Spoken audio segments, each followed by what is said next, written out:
Good morning. This is Scorpio. Abraham has always been a fascination of mine for several reasons. First of all, I recall when I was a young lad and I would go to church every Sunday, and whenever Abraham's name would come up, it was always kind of in passing. Mind you, here was a man who had direct conversations with God, which was quite remarkable. In fact, in the Bible, there's been only a handful of men, Moses being another, who ever had that blessed opportunity. Secondly, when I read the story of Abraham, he was not this larger than life individual who had such qualities of godliness as Jesus or, say, Moses. Uh, Abraham was a very imperfect man. In fact, on several occasions, Abraham, who was a married man, when he went to Egypt or went to the land of Canaan, told his wife, hey, when we get there, don't tell the Egyptians that we're married, because if you do, they'll kill me. I mean, come on now. But that's okay. That's okay in the scheme of things, because as the Jewish religion tells us, as the Christian religion tells us, and as the Islamic religion tells us, God chooses whom he pleases. So it's, although as a human being I can't judge why God would specifically choose Abraham to be the father of all nations and who would have descendants that were more numerous than the stars in the heaven.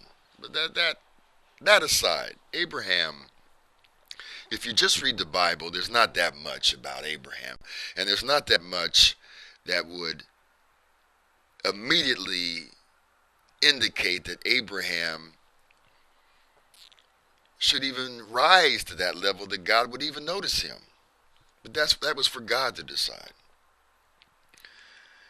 When I did my video that you saw there briefly, the main theme was that ethics, the ethical life, was universal. Uh, but perhaps what a lot of philosophers and a lot of ordinary people like myself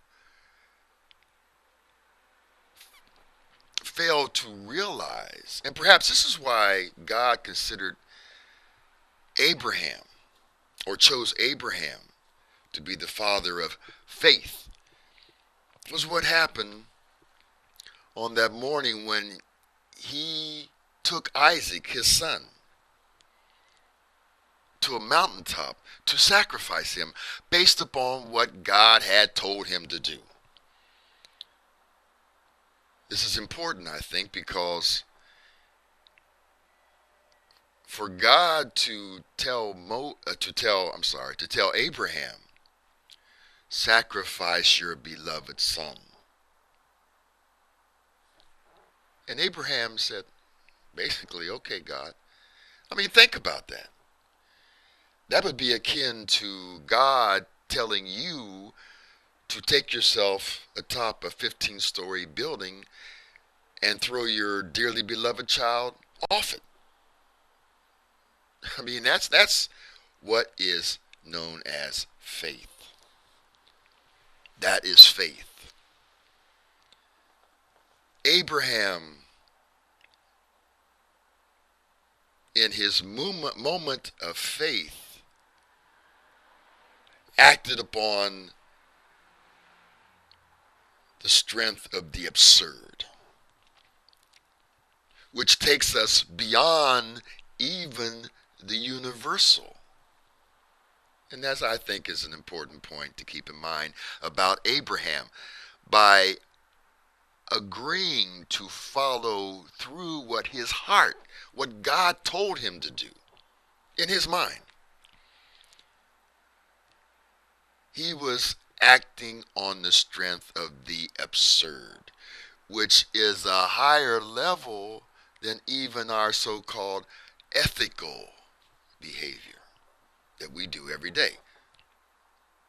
For example, we say, it's my duty as a Christian to love my neighbor. Is it? Is it? Is it really your duty? Because you're not really trying to engage in a relationship with God, are you? It's my duty to not steal because I love God. Really? Really? Is that the reason? Or are you not stealing? Are you not killing? Are you not going outside of marriage? Because these are ethical standards rather than necessarily going beyond the ethical and loving God because you want a relationship with God. This is a deep embedded story of Abraham. And I think that this is what endears me to Abraham and points in the direction of faith. It's very